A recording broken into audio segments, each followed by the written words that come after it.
Hi friends, welcome to Kinky Curiosity with myself, Skye from Sunny and Skye, a collaborative and safe space where I answer some of the most common questions that we get from our friends that are online with our adult sites and our socials, and even our friends and family in real life. And as an adult content creator and sex and intimacy coach, I just want to say thank you for creating this collaborative experience with all of us. Thank you for your curiosity and your vulnerability in asking these questions. Because if you have these questions, that means somebody else does too. And I just want to create a safe container for us to discuss this in. And that's exactly what this is going to be, is just a safe container where I learn alongside you. I use my experience and we just talk about this as kinky friends together. So thank you for being here. The first question that I wanted to answer with this being episode 1 is the most common question that Sunny and I get. And that would be, does pegging make me gay? If you know who Sunny and I are, we do a lot of skits around pegging. Pegging is a very big part of our content, and it's a very big part of our sexual toolkit. It's something that both of us really enjoy. We both brought this up mutually together, and it was something that we were both very shamed for in past relationships. And I think that that's an incredibly heartbreaking experience, because if you've ever explored backdoor play, you know how pleasuring it can be when it's done right, and how incredibly powerful and intimate this experience can be in a bonding relationship, to be vulnerable and to kind of switch those roles, whether you're a service top or you're indulging in femdom. Giving that amount of pleasure and letting your partner experience pleasure in a way that maybe you get to is an incredibly powerful thing as a couple. And so anybody who indulges in it or has been brave enough to talk about it, or brave enough to even just try it on their own solo, I just want to say I see you, because in a world of shame, like, this is a very big thing that we get attacked for almost daily. And we've created this protective bubble around us because we are secure enough with this kink that we want to help people explore this on their own. We've created so many resources around this.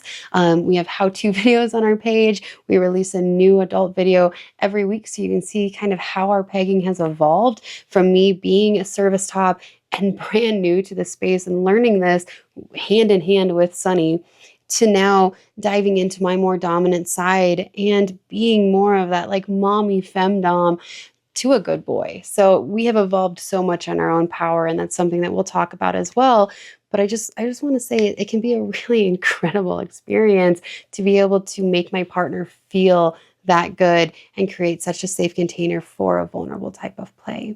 And there's so many different types of pegging as well, which we'll get into with another episode.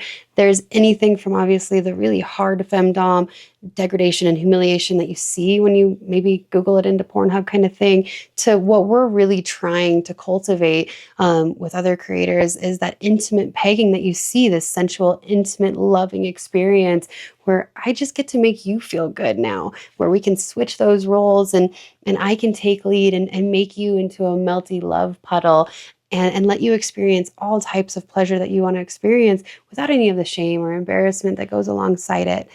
Pegging is a kink that I say, don't ever just jump headfirst in. There's a lot of research that needs to go behind it. Men, there's a lot of work that you need to do before you ever do it with your partner.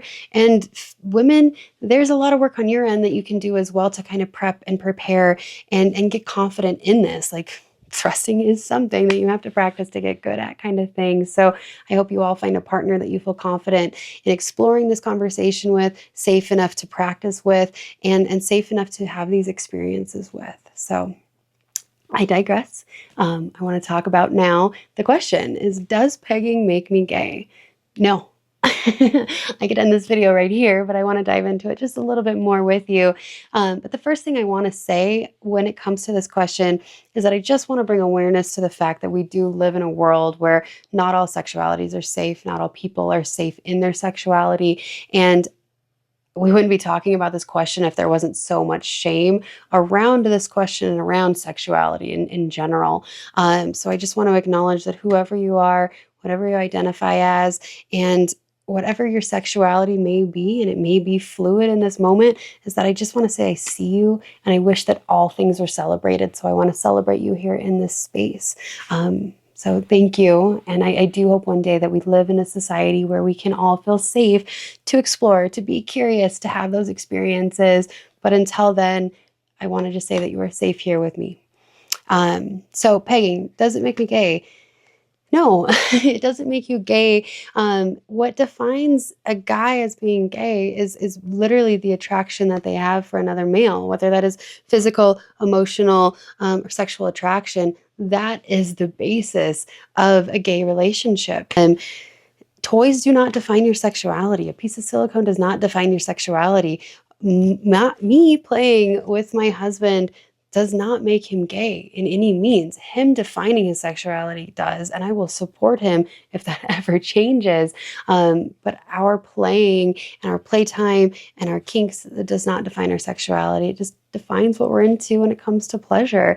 And I do wish that we all leaned into that curiosity and we got to know our bodies a little bit more. This is a wonderful, wonderful creation that we have with so many different outlets of pleasure if we would just lean into it and remove some of that shame. And I hope that we all find a partner where we can explore our bodies without shame, without embarrassment, without these cultural beliefs telling us that we're one thing or another, because there's so much pleasure in your prostate. And I truly hope that you feel confident enough to explore that on your own. I hope that you feel confident and secure enough with your partner to explore that with your partner.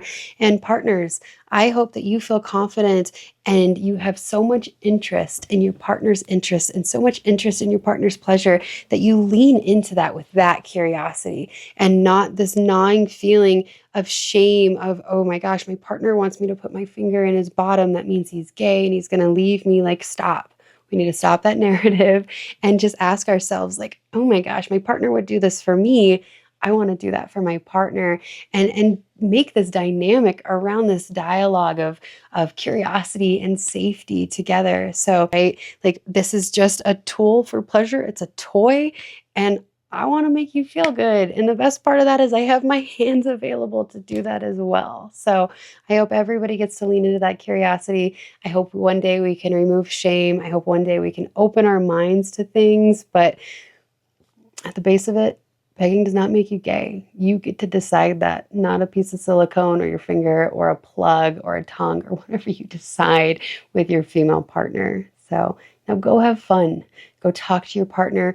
Go tell your partner what you're curious about. Go explore your own body without shame.